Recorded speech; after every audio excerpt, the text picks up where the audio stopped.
And we are back. We are the Coalition, loud and proud, outrage porn free, civilly disobedient media, broadcasting live on the worldwide Coalition Media Network here at the Go Local Live Center, 90 Way Boston Street, on the mean streets of Providence, the city we love. As I mentioned earlier, Gary Lay would refer to this evening as a drizzle night here in the city of Providence, but we're just as happy to get the rain out of the way in anticipation of the celebratory environment that will be everywhere in Providence tonight. Of course, this is Pride Week. Tomorrow, Pride all day. The Libertarian Party will have a table there right at the south entrance.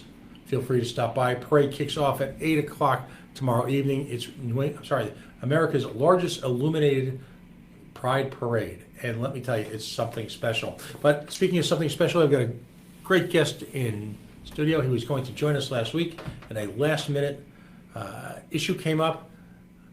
He was kind enough to reschedule from his hectic day. Of course, I'm talking about Doug Gablinskie, former state legislator and executive director and chairman of TEC RI. Doug, welcome to the Coalition. Thank you, Pat. Glad to be here. Tell us about TEC RI. Its inception, who its membership, if you will. Give us just sort of like an historical background on it. Sure. So TEC RI stands for, in this day and age, it's a hard name to go by because everyone knows tech today means technical. Mm-hmm. But when TEC RI was created back in around 1990, when decoupling came into play on the energy field, a group came together and named themselves the Energy Council. Mm-hmm. And so it's TEC, not TECH. Right. And it's made up of large energy users, Mm-hmm. manufacturers, businesses, institutions, who came together at that time because it was all brand new on how to, energy became a free competitive market. And nobody knew what was going on at the time, how to buy energy, auctions, all of it. And Mm-hmm. so they came together out of a real lack of knowledge on how to deal with all of that. And so it's been around now for, I guess, almost 30 years, and varying levels of intensity based on the times, from oil was high, oil was down. Gas was up, gas was down. National Narragansett was in, now National Grid. So there's been a myriad of changes on the energy front. Energy efficiency, renewables, no more coal. So we still exist to protect the interest of our members on the energy front, mostly for affordability and reliability. Mm-hmm. Those are the two main things that we're interested in, so that we can still keep producing widgets and everything else that manufacturers and institutions do, so they can keep on doing it, keep people employed, keep people working, and make a profit. Now, you served in the Rhode Island State Legislature. I did. You represented, was it Bristol Warren? Bristol Warren, right, parts of both of them. Okay. And how many years were you there, and what commissions, what boards did you serve on there? So I was there from 2006 to 2010. I had not expected to run for office again. I had been on the Bristol Town Council when I was, I think, 22. I was a senior at Providence College and got elected. After 2 years, I really was not what I wanted out of public service, although I liked serving. At the local level, it's really more about service than policy.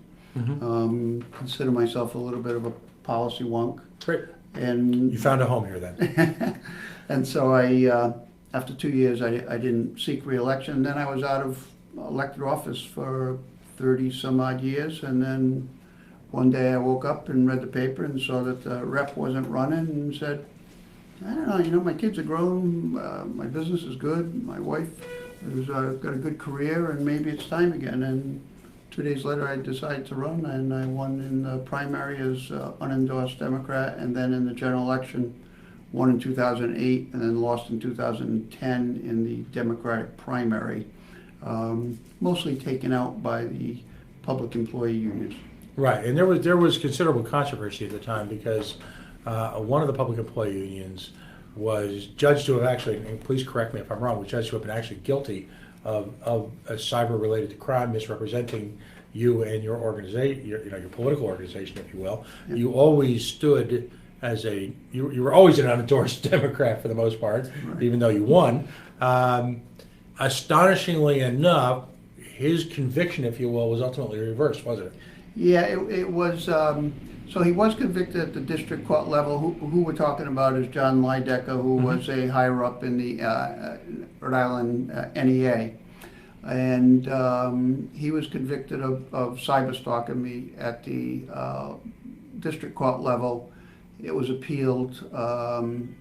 Mr. Mann was his attorney, who is extremely good attorney. I watched him firsthand. I've watched him through the years. He's extremely good. He's We've had him on the coalition. Have you? Yeah. I call him a procedural animal. I mean, he just is all about procedure and process, you know?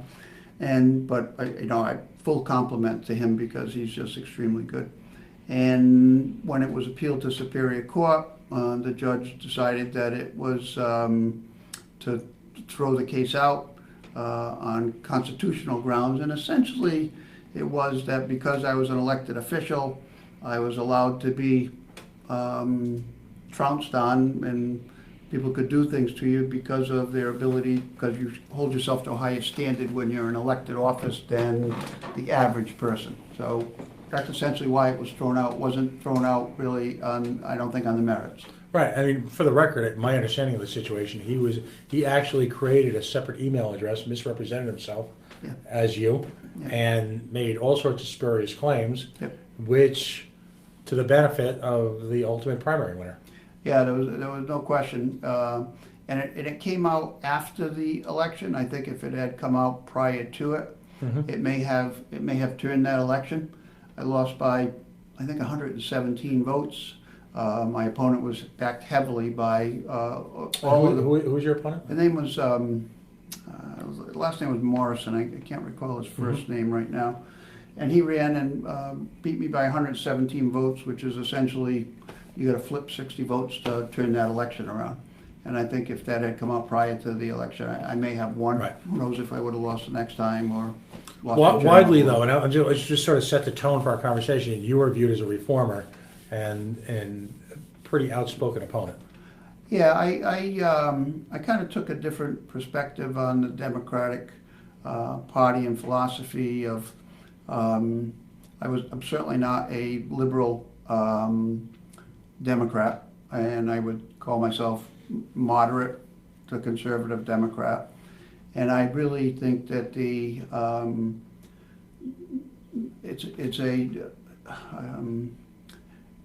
association between the public employee unions and the Democratic Party is a deal made in hell, as far as I'm concerned.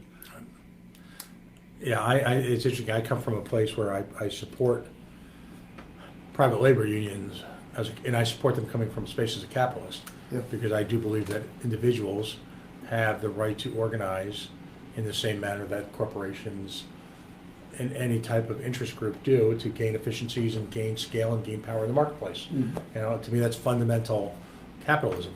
The problem that I see with public employee unions, and some of my best friends work in public employee unions, but ultimately there's no stopgap, there's no safety valve. Since government, despite Rhode Island's best efforts, it seems like government cannot fail. Ultimately, the taxpayer is the final source of relief for any one of the outrageous claims they can make, and at the same time they're able to constantly elect their bosses. Yeah, it's an unholy alliance. I think, I could be wrong about this and stand corrected, but I think it was President Roosevelt who said that we'll one day rue the decision to have allowed public employee unions to unionize. Right. So then, next step, you're smarting from a primary loss for all the wrong reasons. At what point in time did you join TEC RI? So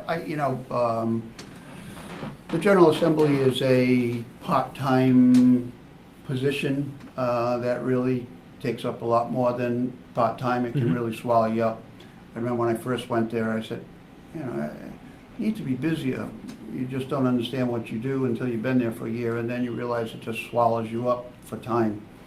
And I've always been an entrepreneur. I've had a number of businesses through the years, and I have a real estate appraisal company that I have had now for close to 25 years. And that's my main thing.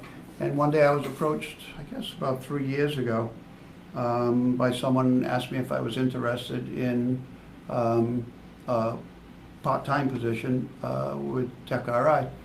I'm somewhat bored with my business. I've had it for a long time. I have, you know, Spoken like a serial entrepreneur. I started a business, Yeah. employs people, I make money. Whatever, next. I've had it for, you know, I got 7 or 10 people working for me. Most of them have been with me for more than 10, 15 years. And so I have good people. It runs itself. I'm good to them. They're good to me.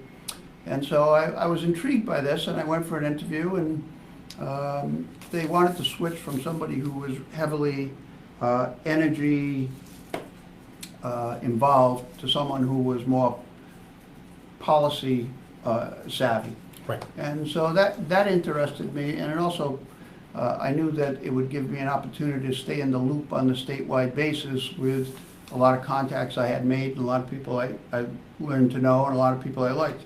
Mm-hmm. So I started that, I guess, 3 years ago in August, almost 3 years. And I've enjoyed it. I had a real big learning curve on the energy front, and I still have a learning curve on that front because it's just so complicated. Mm-hmm. But I got to say, I do enjoy it, and I've gotten deeply involved with it, and I got to say, I'm enjoying doing it. What is the mission of TEC RI? It is to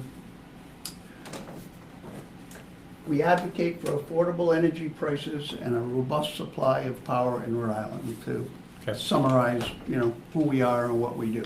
Now, a number of its members are names you would know, so tell, and they're all up on the website, so this is all public information. Yeah, so we have a number of members that are on the website. We also have quite a few members that are not published, and they don't want to be published because they have a lot of, let's say, publics, that it's complicated what we do because it seems like it's fighting renewables, which it is not. It's advocating for low prices. So they want to stay below the radar screen, but believe in what we do and know that it helps them in their businesses. But we have quite a few that are up. And TEC RI, how are they organized? Are they a C3, C4? I mean, under the current political jargon, what are you, a not-for-profit? What? Yeah, we're a C6 and not-for-profit membership organization. Okay, so it's a pure, in one sense, it's like any other trade group or... Yeah, exactly Right. what it is. So you're able to engage in, as a not-for-profit though, what are the rules in terms of political engagement? In a C6, you can engage in political involvement. It's not like a C3 where you have to have separate entities to do all that. It's legally allowed. Do you folks endorse candidates, or do you? No, we don't get that deeply involved with endorsements. It's more paying attention at the State House to issues that are popping up. I mean, I could show you a book that's 3 to 4 inches thick of laws that have been passed since 2008 when I was still there, that have, arguably are good public policy in many ways, many people's point of view, but also many of them are costly. And so those things, after a while, add up,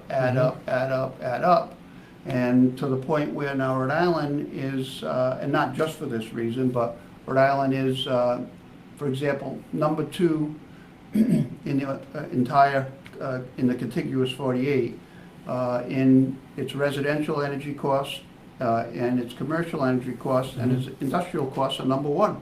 And that's number 1 in 48 states, and that's an incredibly high number. It puts us in a position of uncompetitiveness with, manufacturers don't just compete in the local Providence area or Rhode Island, that they're competing all over the country.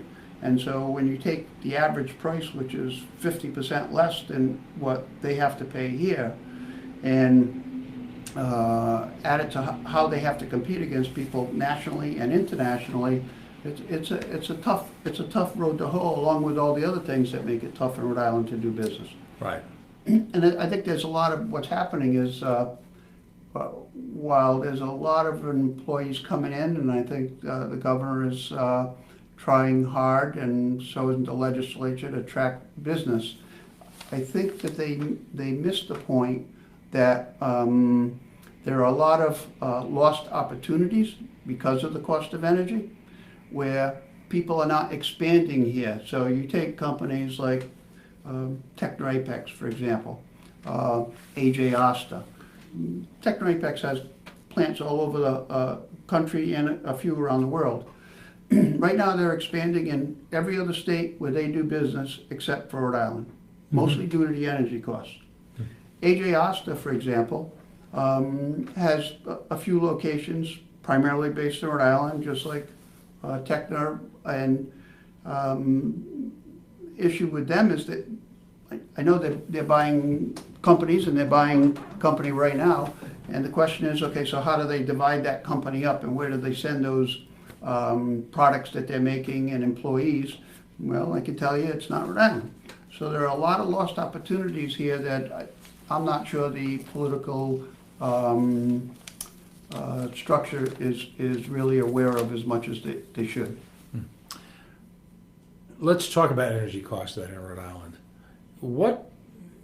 Why are energy costs higher, in your opinion, in Rhode Island State relative to its, I'll call it our prime competition, say Massachusetts and Connecticut? Where do we stand vis-a-vis the rest of New England? Well, being number one in the country on the industrial side would put us number one in New England. Looking at a chart now, so for example, Rhode Island's cost on the commercial side is $15.58 a kilowatt hour. New England, the average is $15.02. So we are number one in New England on the commercial side, and we are number one in New England on the industrial side, and we are number two overall, beat out by Connecticut, thankfully. Yeah, Connecticut seems to be in its own little. Yeah, it's got problems. It's got issues. So some of the reasons are straightforward, some of them are not. A very big issue is the lack of natural gas here, where the rest of the country is enjoying fracked natural gas, which is coming from this country, and there's a huge network of pipelines throughout the country. And so there's this cheap gas that's going all over the country and not coming to New England because there's no pipelines. We're literally at the end of the pipeline. So there are a couple pipelines trying to get set, but the NIMBYism and the fighting of it has really held them up to the detriment of our area and our competitiveness. So that, well, let me ask you about that, because that's NIMBY is a tough word for me. I'm a big believer in area self-determination. Right now in the state of Rhode Island, where are there proposed pipelines in the well, for lack of a better term, in the pipeline? And what is their status right now?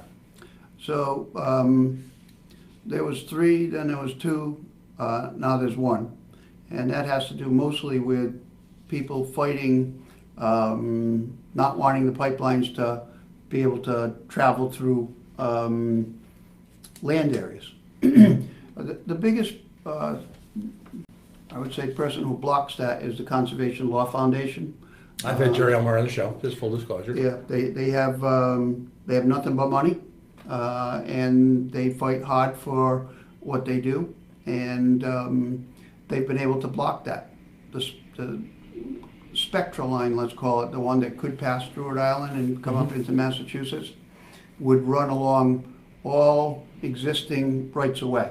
So not have to take any more land at all, existing rights of way for the gas pipeline that comes into Rhode Island now through Burville, right through the corner, and then moves on into Massachusetts.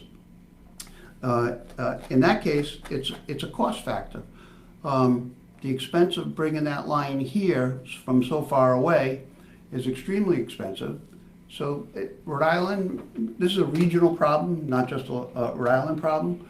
So the states, at varying levels and degrees of ability, passed legislation to allow the states to aggregate their demand and have the ratepayers take part in the cost of the pipeline. So you would think that we would be opposed to that because it would just add cost to payments of gas and electricity. But when you do the math, what you find out is even by doing that, it makes for a almost 25% decrease in prices because of getting that cheaper price gas here, which is now just strangled from getting here. So that was something we supported. And in Massachusetts, the Public Utilities Commission decided they had the power to do that because the legislature wasn't moving that issue. And it went to court, and the court decided on appeal to the Superior Court level, maybe Supreme Court level in Mass, that they did not have the power to do that. So without it being a regional approach, particularly with Massachusetts, because they use most of the power in New England, that's dead in the water right now, and it's problematic. It's problematic not to get more gas here, and people can argue about frack gas and the problems with that. We don't have frack gas anywhere in New England. If they get a problem with it, go out to Pennsylvania, go out to the states that allow it, and do your fighting there. Mm-hmm. For here, it's competitiveness and us trying to survive as an economy. The next biggest problem is the because of that lack of gas, we run into a problem during the winter time and the summertime when we hit peaks. So I think a lot of people are under the misconception that renewables will solve all those problems and that we should just move towards renewables. And we do not stand opposed to renewables. We think that that is the way the world is going. We don't oppose solar. We don't oppose land wind. We do oppose offshore wind because of the price of it is just astronomical. Mm-hmm. So we're not opposed to that at all. We're also not opposed to coal plants shutting down that generate electricity. We're not opposed to oil plants shutting down. That's all good for the climate and moves in a good direction. But we do need gas. And on the renewable front, what people think is that it can just take over and replace electrical generation. The true fact of the matter is that renewables are duplicative. Any dollars you spend on renewables has to be covered by an electrical generating plant that can produce power in a heartbeat when it goes up, because what power has to cover is the peaks. It has to be available to cover the peaks, and that happens maybe 10 days in the winter and maybe 10 days in the summer. So until renewable power can be stored, and I believe someday it will be. I believe that technology, for everything we've seen in our life, I believe that will happen, and that will spell the end of fossil fuels.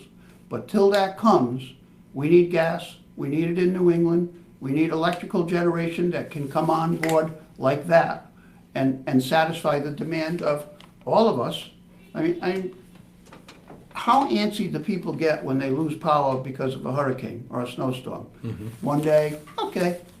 2 days, they're getting agitated. 3 days, they're losing their food. It's getting cold. 4 days, 5 days, they haven't taken a shower. Right. And people don't realize the agitation of that until it really happens. They take it for granted. Well, renewables don't solve that yet. They may, and I hope they do, but right now we still need electrical generation. Gas is the least polluter on the climate front. It's 40 to 50% less than coal, 30 to 40% less than oil. It is a real solution to our problems here. I'm going to play devil's advocate because Sure. this, the important thing is to have a conversation, not for me to try and change your mind or to preach to you, but I have people from both sides of the issue on the show routinely. It's a big part of our focus here. There are those that argue that the methane gas component that is a byproduct of natural gas generation is in fact as or more harmful, it's been alleged, than coal. Yep. how does one get one without the other? First off, I'm not sure that that argument is true. Mm-hmm. It's an argument being made, but I don't know that it's scientifically been proven. Mm-hmm. So until that has been scientifically proven, it's a argument that's being made by the naysayers to gas who want all the renewable, but are going to cry like a baby when they can't take that shower after the fourth day. Well, the next step is, of course, the pace of renewable construction.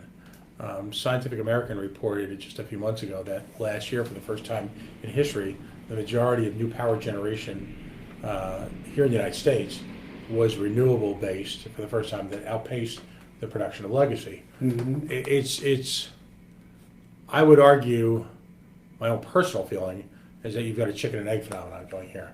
If you don't, and I'm as a libertarian, as you can imagine, I'm no fan of, I'm anti-subsidies. But if the technology appears to be following what's often referred to as Moore's Law, if you're familiar with Intel Corporation, Moore's Law was that essentially you predicted a rate at which microprocessor performance would increase exponentially. If in fact that the pace of alternative energy is increasing exponentially, there are those that argue that we're on the brink of being able to be, I'll use the term, alternative energy dependent. What do your statistics say about that in terms of where we are on that curve? How far do you think we are out of that? I think that it is picking up steam. I think that it would never pick up the steam it has without being heavily subsidized by federal and state government. It's heavily subsidized. It couldn't never stand on its own. But there are a lot of things that take place in policy that decide there should be subsidies. So no argument on that. And we can keep increasing that, and get to like Germany is, which is, I think, somewhere around 80% renewable. The fact of the matter is, they still have to have electrical generation because renewable is intermittent power that does not produce if the sun doesn't shine and the wind doesn't blow, there's no power. So you can take, let's say a solar array could produce 1,000 megawatts. Mm-hmm. The truth of the matter is, it only produces really 20 megawatts. I'm sorry, 200. Right. 20% of what it, Right. the nameplate says. Clearly, yeah, there's an efficiency rate. Where the electrical generation is almost 100% of what it is. Right. So you can keep on doing all of this. The fact of the matter is, it's duplicative. And Well, it's costly and duplicative. No, and I get that, but, and again, I'm just playing devil's advocate here. When you talk about subsidies, in my mind, one of the subsidies that's been unfairly kept out of what I call legacy power production is been the incredible cost of cleanup on plants that's often incurred by the taxpayer or / the ratepayer, as opposed to the industrial giants who always seem to have a way to kind of slip through the safety net. As a libertarian, it's interesting. We believe in free market solutions without subsidies, but at the same time, we have something called the non-aggression principle, where the cute way of putting it is you're not supposed to take stuff or break other people's things. I'm from New Jersey, and you could almost call us, as opposed to the Garden State, which I always found incredibly ironic. I believe we should be called the Superfund State. And the and here even in Providence and Pawtucket and CF and towns like West Warwick, the brownfield mitigation costs that the state and taxpayers and ratepayers have had to incur has been phenomenal. So I look at subsidies. I try to look at subsidies on an even keel. The oil companies are highly subsidized. Tax incentives for oil and gas partnerships, I just earlier life as an accountant, provide a high degree of subsidy for the for the capital formation for the manufacturing of those fields that's almost unparalleled. It seems like subsidies are truly everywhere. Mm-hmm. I wish they would go away, and I wish entrepreneurial efforts, particularly in the case of technology, would take over, which appears to be happening at some level with you know, with these new alternative energy forces. You know, Germany seems to be a remarkably strong economy, Yeah. despite the fact that you've got, as you pointed out, a significant reliance on alternative energy forms. How much do you subscribe or not subscribe or debate the phenomenon that our legacy power, the existence of our legacy power plants, is a self-fulfilling prophecy? Until we wean ourselves off of them, and I see that both as an environmental and a national security issue, how then are we to really embrace this newer technology? You know, quite frankly, in the case of Japan and Germany, a lot of their oldest power plants were literally, for lack of a better term, bombed out of existence. Mm-hmm. You know, one of the reasons why Japan was so competitive in the 70s and 80s was that they had a much newer industrial grid than we did. Mm-hmm. The problem is we don't seem willing. Americans, by definition, are unwilling to embrace new answers unless they're forced off of the old. You know, I just have a problem with this continued reliance on an energy phenomenon that, again, I see all sorts of additional costs to. What are your thoughts? I'm not familiar with your topic. Mm-hmm. I gotta say, I'm just not familiar with that, because the power plants we have around here have not been cleaned up by the government. I mean, they're only closing now. Right. So you got Brayton Point, which just closed 2 weeks ago. Mm-hmm. That company that owns that plans to decommission that to clean all that, so that's being taken care of by the corporation that owns it, unless they walk away, which I can't predict the future. Mm-hmm. So it's not a phenomenon that I'm aware Mm-hmm. of here in New England, unless you can point me, and I'm glad to learn more about it. No, I will. And because it strikes me that once these areas are broken, it's difficult or near impossible to bring them back to their original state. And, you know, if it's one thing if they're already in an industrialized core, Mm-hmm. but if you're going to take away land and or resources for the generation of these legacy power plants, all of which involve a significant presence of harmful chemicals, I believe we need to ascribe an actual cost to that. And that cost, you can call it a subsidy, you can call it an opportunity cost, but there is a realized cost to society and to the community at large. So I never see anything ever acting in isolation, because that's impossible. There are always unanticipated side effects to just about every behavior.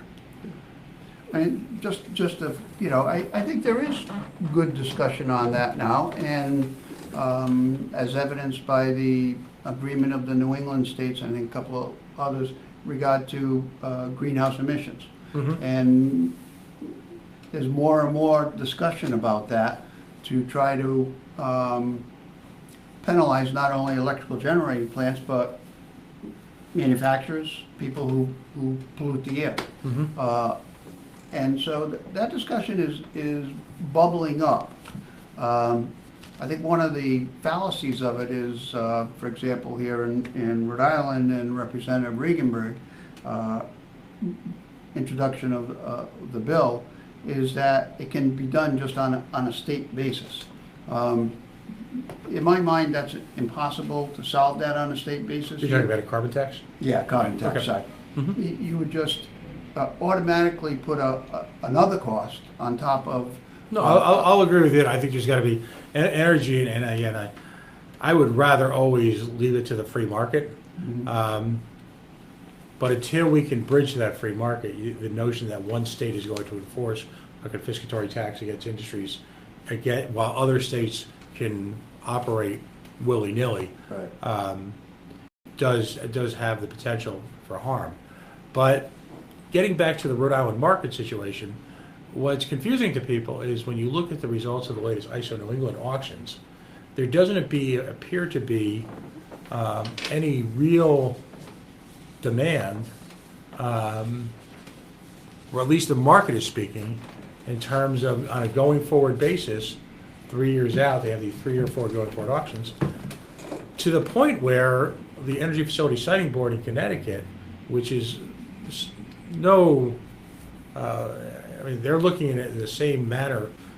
It's slightly different legislation underlying it, but they're looking at a lot of the same issues as we are, is that they turned down a similar application to what's going on at Burrowville in Killingly. I'm aware of the decision. I think that that's gonna come back to bite them in the backside, to be honest with you. But in your opinion, what did they base the decision on? I don't know. Statutorily, they're looking at the same issues by and large. I mean, Yep. the enabling legislation for the energy facility siting boards in both states is remarkably similar. I mean, there seems to be a national model. I don't know what that proposal was. I don't know what the specifics of it. I don't know the citing of it. That's all a year to 2 year process that I'm dealing with the energy plant here in Rhode Island. So what I can tell you in regard to, let's go back to ISO for a second and the auction. So ISO just, recently published their 2017 Regional Electricity Outlook. And here's a letter from the president that's in there, and I'll just quote a couple sentences in here. Still, the region is decades away from installing enough renewable resources and grid-scale energy storage to allow for complete independence from fossil fuels. Connecting additional remote clean energy resources is also going to require improvements to the transmission lines that will also be very, very costly. So for the foreseeable future, the region will require resources such as natural gas units that can do what wind and solar resources cannot, make large contributions to meeting regional electricity demand, run in any type of weather and at any time of day, quickly changing output levels and provide essential grid stability. There's more to that, but this says a mouthful when you have the president of the ISO making these kinds of comments. Oh, I understand it, and I don't know that any side is looking for an on-off switch to simply say, to walk around New England and simply flip the switch on existing plants. I think the debate, as it stands right now, is whether or not there's an existing demand for additional capacity for new construction. I think those are two very different arguments. Well, remember, we're shutting down. 6 to 10 power plants are shutting down. Right. I think 5 have closed now that Brayton Point has. That's taken 1/3 of the generation offline. All for good reasons. Coal is polluting, oil is polluting. The main reason is they can't compete anymore with the price of gas, is really the main reason they're shutting down, plus the additional costs associated with new regulations having to do with climate change. So between those two factors, they're shutting down. Those are the ones that we've relied on. So when you take that much out of play, plants that can go like that and turn the power on and off, as the present ISO mentions here, that's a big concern. And for Connecticut to have made that decision, they're taking a risk there rather than playing it safe. Because if you don't need the plant, well, who's on the hook for that is the developer. They're on the hook for it. So if Invenergy wants to spend $700 million here, and there's no guarantees to it, unlike the wind project off Block Island, which was guaranteed 23 cents a kilowatt hour. 23 cents versus buying it on the open market for 6 or 7 cents. So Invenergy builds that plant, that's on their nickel, that it makes money or it doesn't. So. Well, and we'll talk about the community focus in just a second, but staying on the subject of ISO, if in fact this forward demand is going to exist, why did the ISO auctions not assert themselves more in terms of committing to, let's just say, Invenergy's future production? Because I think that the market see that the possibility of that plant not being built is a possibility because of the political climate right now. And so they couldn't they couldn't depend on that. The other thing that's happened is we haven't had a good cold snap in a while. We get a good cold snap here that runs a number of days like we had, I guess 4 years ago, Pat, was Right. when it was? I work outside. For the record, full disclosure, I sell snowplow equipment. Is that right? I do. So and prices spiked on the forward capacity market after that. Also, the forward capacity market has gotten to be a bigger and bigger and bigger piece of the bill that you pay now because of the cost of it, because of renewables. And that's also driving up the cost of electricity. So my response is you can't look at that 1 year. You have to look at that over a period of time. And my prediction would be the next real cold snap you have, you're going to see prices spike incredibly, and you're going to see that forward capacity market grab up as much as traditional electrical generation. And I don't want to obsess over this point, but let me just ask you: isn't that conversation when I look at any type of futures market, and I could be talking about oil, I could be talking about hogsheads, right? Yeah. I mean, ultimately, financial professionals live within those markets. Their fortunes are made or lost in their interpretation of that. Given the cyclical nature of weather, it confounds me, though, that professional market makers wouldn't anticipate that. I mean, I do. I expect to get whacked next winter. I mean, temperature, climate, we do seem to be going through a process where average temperatures are rising. I'll leave the climate change argument out of that for tonight because I really want to focus on energy markets. But, there's no contrarians who would take advantage of low price. I mean, again, my understanding, please, you deal with this on a day-to-day basis. I'm not an expert. I literally play one on the radio. The point being is that there wasn't any contrarian in the market who would choose to roll the dice on what appeared to be energy available at any price. That's what confounds someone like myself, who, while I have an emotional stake in the game, I separate myself out as a media host and say, okay, I need to play devil's advocate on both sides. I'd say for that answer, look to the stock market. That market rocks and rolls every single day based on the most recent news. Right. And it goes up and down based on, President Trump saying something or something happened in Iraq and quantity of oil being produced, and it just goes up and down. And I think that the ISO auction is not much different. Remember, we're trying to predict what's going to happen 3 years from now. That auction is for 3 years from now. So at which point, again, I want to get into the community in a second, but the continued pace of alt energy construction continues seemingly unabated, despite the fact that it would appear that certain tax advantages to it are going to go away. So it affects some of the subsidies that are going away. I mean, in my libertarian dream, people continue to innovate these solar cells so that the peak load that they continue to carry continues to grow, and that simultaneously ultraviolet and other technologies are merged into solar cells as well, as are lowering costs, it would appear, daily on roofing panels made with solar cells integrated. That to me speaks as much an argument towards this sort of declining value of legacy power construction, because the next area I want to focus on is community impact. Much has been said about the existing pipeline that's already in place. I believe that was Spectra, right? And now it's another company has taken over Spectra. Yeah, I can't keep track of that. Right. Yeah. Which is an issue, by the way, to some. The notion that we sort of move the three-card Monte, if you will. That's free enterprise, though. There are those, and when people say the word NIMBY to me, that to me is kind of a four-letter word, because my argument will always be that whose backyard is it and who has a right to self-determination in their backyard. That's the primary reason I have a moral objection to the Energy Facility Siting Board, because you've taken away really a lot of it, not even just the control, I get the notion that at some level, decisions have to be made on a more global level for all communities. Right? That being said, it would appear that Burrowville is already they've taken the bullet.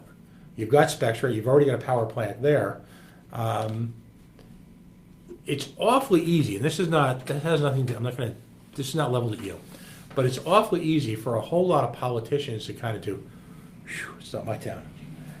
By creating, I have a very good friend, Dr. Peter Nightingale. He's a physicist at the University of Rhode Island. We share some political beliefs. We're wildly divergent on others. But the term he uses, and again, this is not directed at you or your organization, the term he uses is, he calls it economic racism.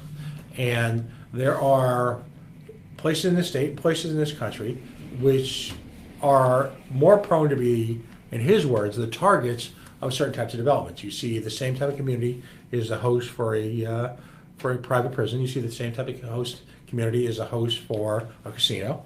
You see the same type of community now is a host for a power plant.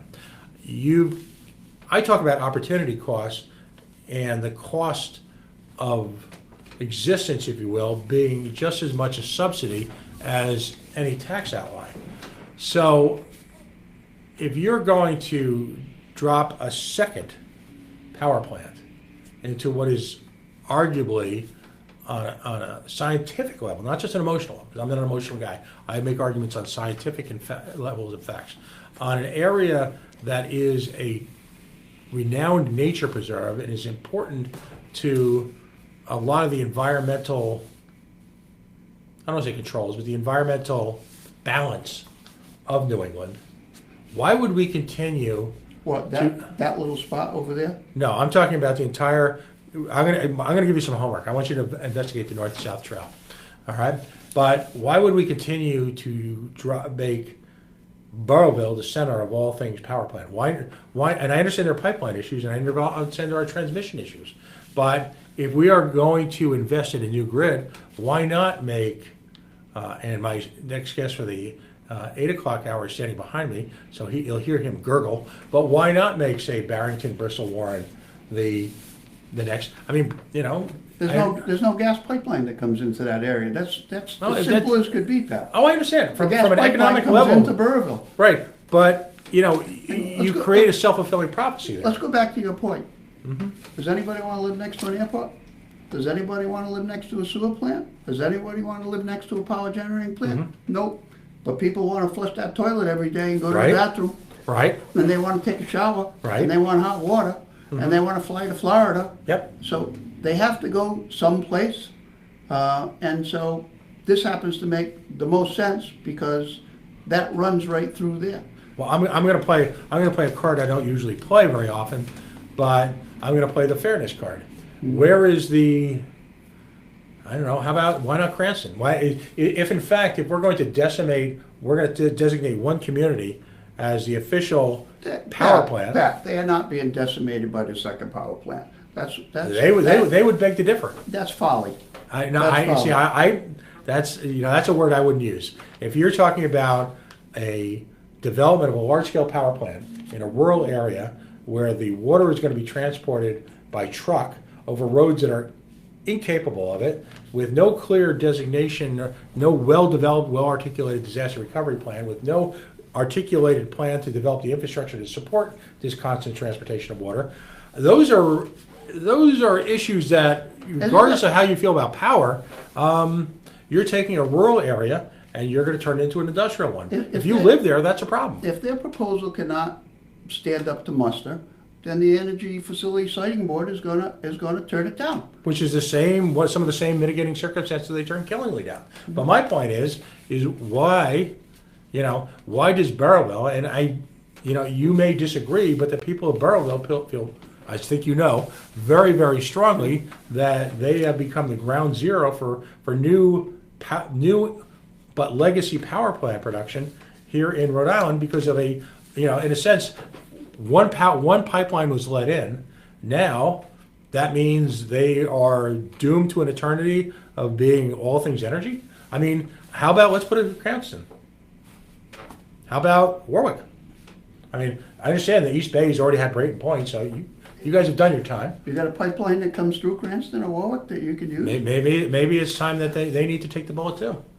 And I understand, and they're going to put up the same type of objections. The NIMBY argument focuses to me not just on the unwillingness to accept these type of developments in your community, but it's also out of self-preservation.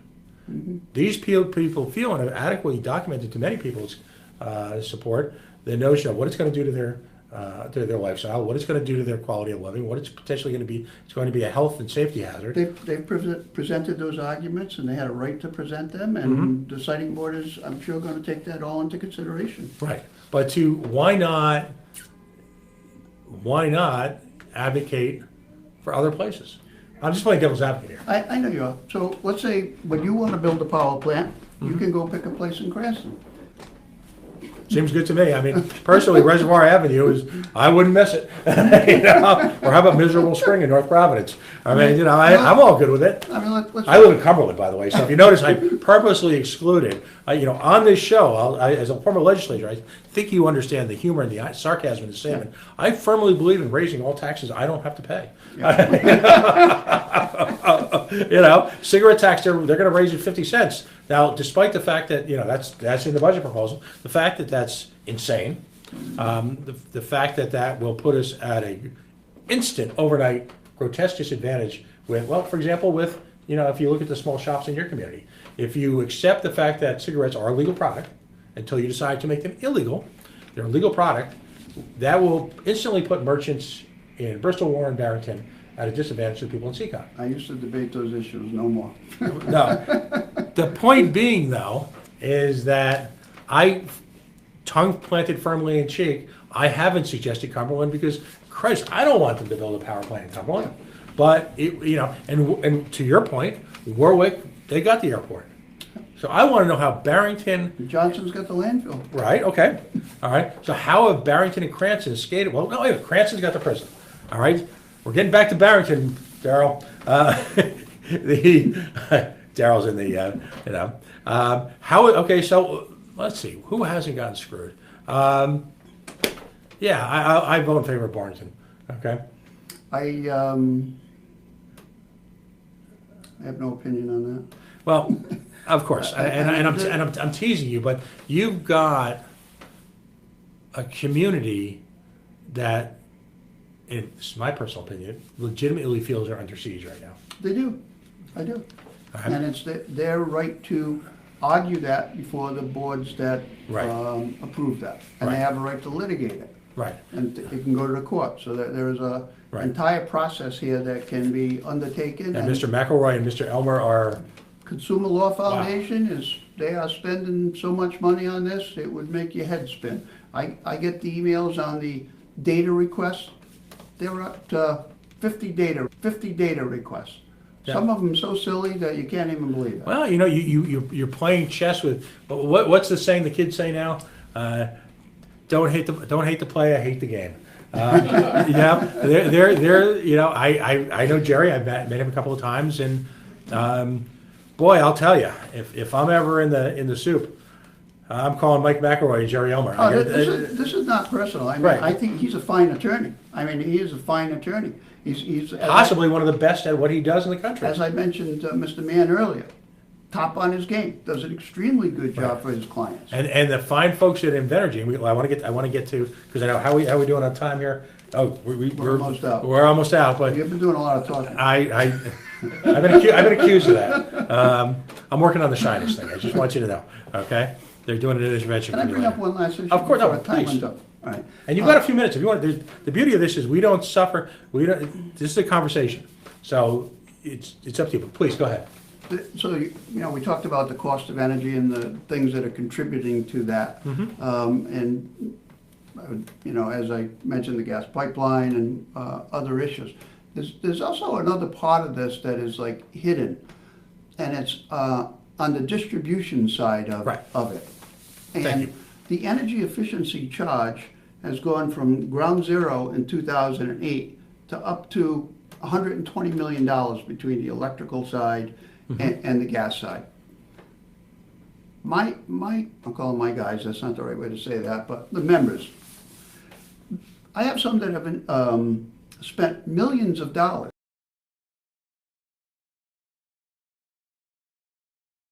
spending more money to stop having to buy, because it makes great business sense. Right. Every dollar you save today, you save tomorrow and the next day and next day, and it is compounded on top of it. Absolutely. So, but what's happened is that charge has now gotten so high. Our distribution charge here in Rhode Island is so high now. That is a big factor in the cost of power right here in Rhode Island. We think that should be mitigated. We think there should be a pause in that right now. But every year, you know what it's like. If you give somebody more money every year, all they get is less and less efficient. They get Absolutely. fat because there's more money coming out. That's how government works. That's right. And so, you know, we've been arguing that that should not be the case. We're not saying get rid of the program, strip the program away. We think energy efficiency makes a ton of sense.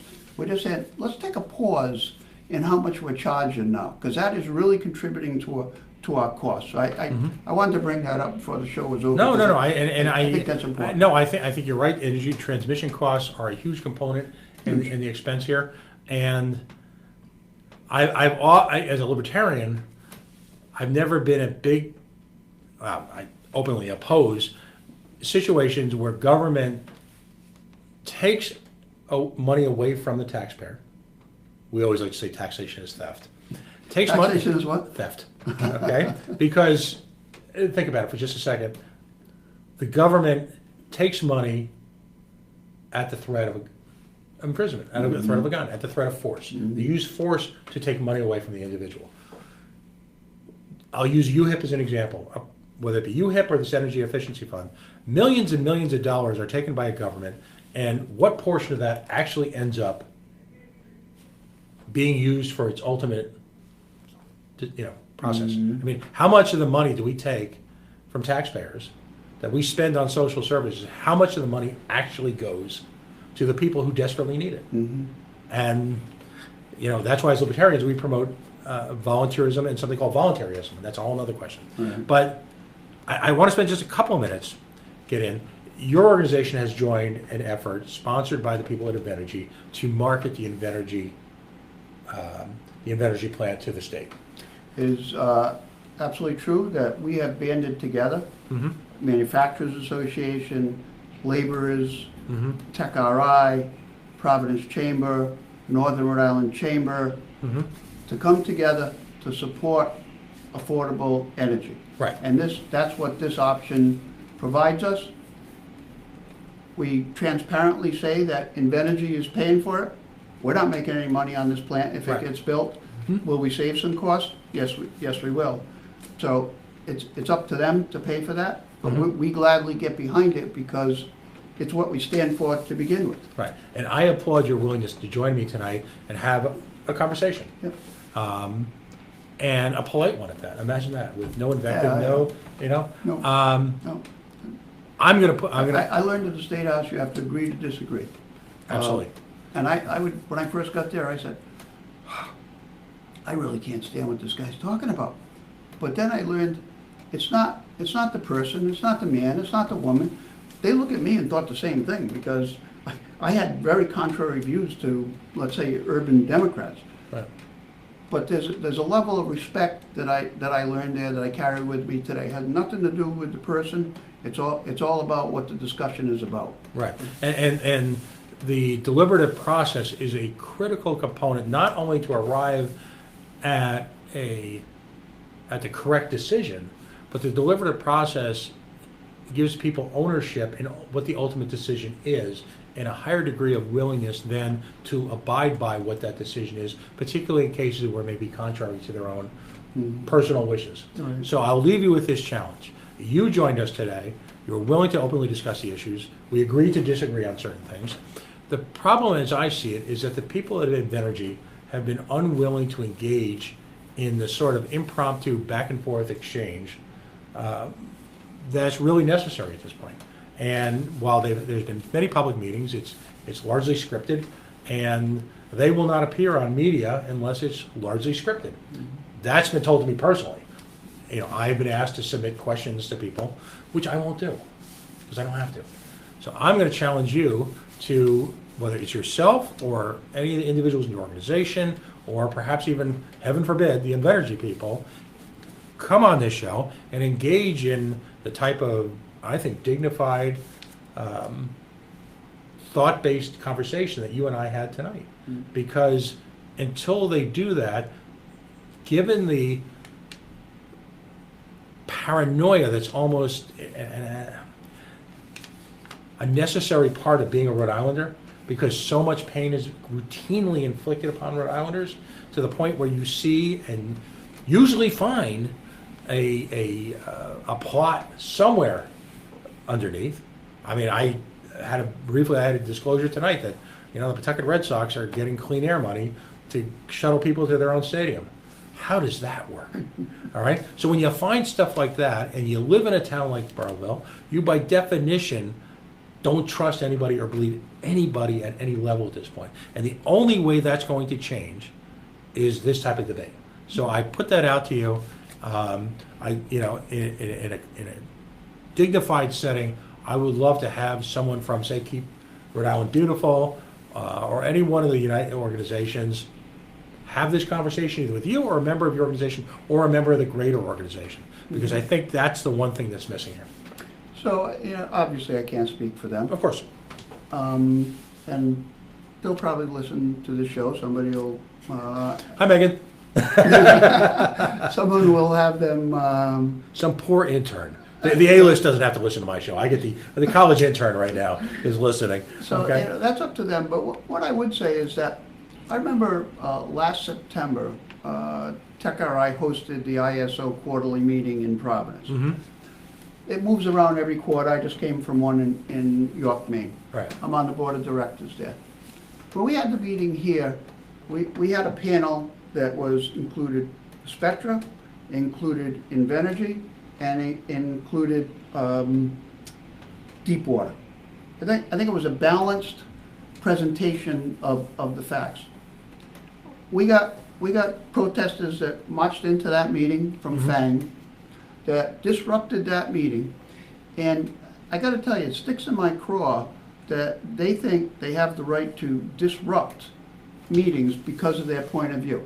It's not respectful, it's disrespectful, and I would be glad to set up, I can tell you this in response to your question, I would be glad to set up a debate process that discusses this plan in a dignified manner that will be, if anyone in the public says one whisper, the debate will be over. So there'll be no protest. It'll be a dignified debate, and they can pick 3 or 4 people. The other side can pick 3 or 4 people. We'll moderate that and keep it down the middle. So Okay. I would accept your challenge based on those terms. That's a worthy goal. Okay. Doug Gablinskie, TEC RI, thank you for joining us tonight.